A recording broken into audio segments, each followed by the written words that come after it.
पिला माने आज आम दशम श्रेणी गोटे अनुच्छेद पढ़ा कौन अनुच्छेद से देखा कौन से सर्वं सह कौन सर्वं सह माने कौन सबुजे सहे किए से माटी मा सर्वं सह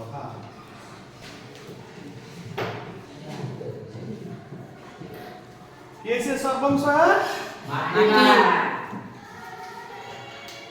ठीक अछि ताले माटी मा धरित्री पृथ्वी ताना हला ठीक अछि हम पढिबा आ तार माने देखिबा पूरा ब्रह्मा आकाशम सूर्यम बारिदम पवनम भूदेवीं च समाहूय वर प्रार्थनाय आह पूरा माने कोन पुराना काल रे किए डाकिले ब्रह्मा का डाकिले आकाश को सूर्य को बारिद माने कोन मेघ पवन भूदेवी भूदेवी के पृथ्वी समस्त को डाकी कहले वर माग गोटे गोटे वर माग तत् सुक्त्वा ताहा सुनी आकाश अवद आकाश कहिला कोन कहिला प्रभु मम स्थिति सर्वोपरि भवति हे प्रभु ब्रह्मदेव कहिला ब्रह्म को प्रभु समस्त को ऊपर मो स्थिति मु रहे प्रथम के कहिला ताले आकाश मन रखिबो ताले प्रथम कहिला आकाश ठीक अछि ततः सूर्य आकाशम न्यूनतरम कर्तुम तस्य वक्षसि विचरणार्थम अभिरलास तापरे आसीले किए सूर्य सूर्य सूर्य कौन इच्छा कले आकाश को तळे रखी ता वक्ष बा छाती रे बुलिया पई इच्छा कले कले सेगुडा इच्छा रखिबे जेमति आकाश ताप तळे रहि जिवो बुझौची तापरे आसीले मेघ बांधपि तत अधिक भवितुम सूर्य आच्छादनम शक्तिम अकामय देखो तापरे आसीले ये बारिद बा मेघ मेघ कौन चिंता करे ये तो शक्तिशाली हे गेला किए सूर्य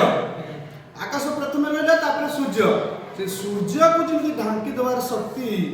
पाया पाई चिंता करे पुनश्च वायु पूरी वायु आसीगले चाले कि आसले वायु वायु कौन बोला एत सर्वं विलक्ष्य ब्रह्मणं उक्तवान एटा सब देखिकी ब्रह्मा को कहिले ना तो संप्रति बारिद सर्वशक्तिमान संजात वर्तमान मेघ होची सबुठु शक्तिशाली ठीक अछि अतस्तम दयतुम तमे तादृशी शक्ति भवतः कृपा अस्तु ताले मु ताकू उड़ेबार शक्ति पाए एतिकी मो ऊपर कृपा करंतु ताले के आसीला तबरे वायु एबे शक्तिशाली के हेगला वायु ब्रह्मा एतेसा प्रार्थना पुरोहित्वा अन्ते भूदेवी पृष्ठवान ब्रह्मा ए सब जो वर को तांकर पूर्ण कला परे तापरे कहा डाकिले पृथ्वी भूदेवी पृथ्वी माता को डाकिले कहले आसिकी वर माग हैला ताले देवी तब जा कामना अस्ति निशंक प्रकाशय तुमर जहा कामना अछि ताको प्रकाश कर भूदेवी सब सविनय उवाच विनयर सहित पृथ्वी मां कहले विभो मम नास्ति तादृशी काचित कामना समस्त कंपटीशन लगे घर मागुतले ठीक अछि आकाश सूर्य मेघ वायु समस्त कंपटीशन लगेले आग किए हबो बड़ सबटु बड़ किए जणा पला कि वायु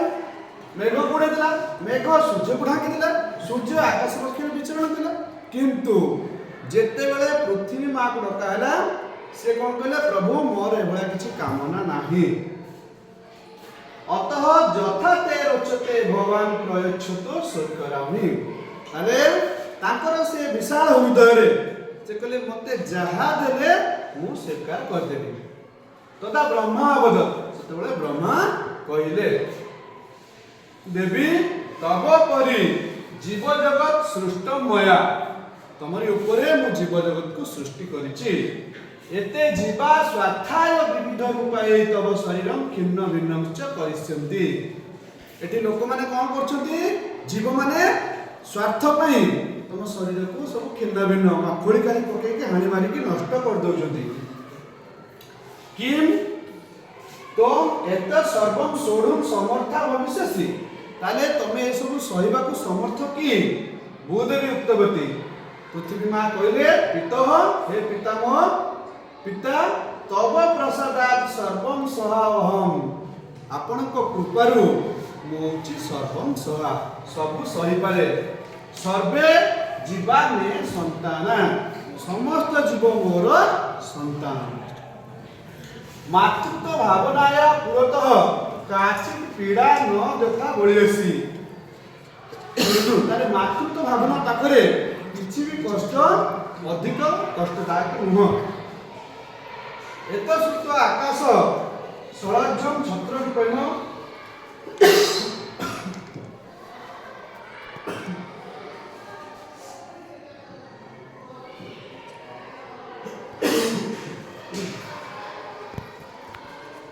ठीक अछि आकाश कोन गला छत्ता भलिया ढेंकी रखिला सूर्य प्रदीप भावेन च भूदेवी सेवते सूर्य कोन गला सूर्य कोन करे आलोक देला प्रदीप भली हैला बारिद सोधारा भी मेदिनी अभिसिंचते बारिद किए मेघ निजर वर्षा रे चारिएडे सिंचिला वायु धरित्र्या अहर्निशि व्यजन करछि वायु कोन करे सब बेले पंखा करूछि व्यजन कोन पंखा हमको पवन आनी दो नहीं पंखा करूछि हमको शांति लागुछि एवं सर्वं सहा भूदेवी सहन शक्ति सर्वान पिक्रमति एई पुरी भाबरे भूदेवी पृथ्वी मातार सहन शक्ति समस्त को आगे गला अतः वक्तुमिदं शक्यते कहजे पारे सर्वं सहा सुमर्यादा भूदेवी पूजिता सदा अहंकार परित्यज्य सहनं तु गुणो मतः ताले बढ़िया कथाटे कहै देखो सर्वं सहा सुमर्यादा सब सही करथबा सब मर्यादा को धरिथबा भूदेवी सब बेले हम पाखरे पूजिता हम सब बेले भूदेवी की पूजा करबा दरकार अहंकार परित्यज्य सहनं गुणो मतः अहंकार को त्याग करके हमें सहनशीलता गुण को ग्रहण करबा ठीक अछि थैंक यू।